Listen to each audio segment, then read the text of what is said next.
het dan in suiker met een laagje van cacao. De snoepjesman. Ja, de snoepjesmaakman. Ja, de snoepjesmaakman stopt veel liefde in zijn snoep en maakt het leven zoet. Zeg, kennen jullie Willy Wonka? Ha, hij maakt chocolade en ik verkoop die.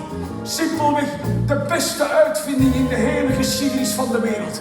Want zeg nu zelf, wie is er niet gek op de smiksmakkelende, smaksmeltende smaak van een zachte reep melkchocolade? Maar die Willy Wonka heeft een probleem. Want er komt een moment in het leven van elke chocolatier dat zijn chocolade donker en bitter wordt. En dat hij de lepel naast zich moet neerleggen en door moet geven aan iemand nieuw. Maar wie? Een regenboog in stukjes versiert hij met een zucht. Weeg ze in de zon en laat ze smaken als een vlucht. We moeten een nieuwe Willy Wonka vinden.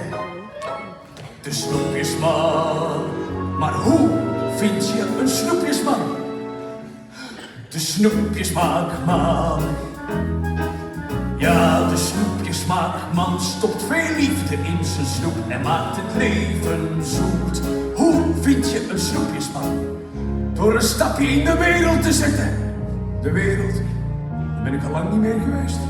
Wel, maar wacht op. Kom jullie mee naar de snoepjeswereld. Kom aan dan.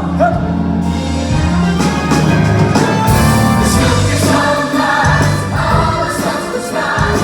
Overlevend voor de mensen.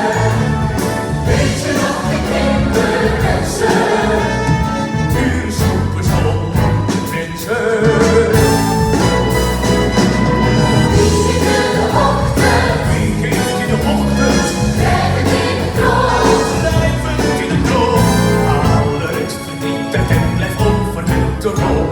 De snoepjesman. Ja, de snoepjesmaakman. De snoepjesmaakman. Ja, de snoepjesmaakman stopt veel liefde in zijn snoep en maakt het leven zoet. En het leven smaakt zoet, Want de snoep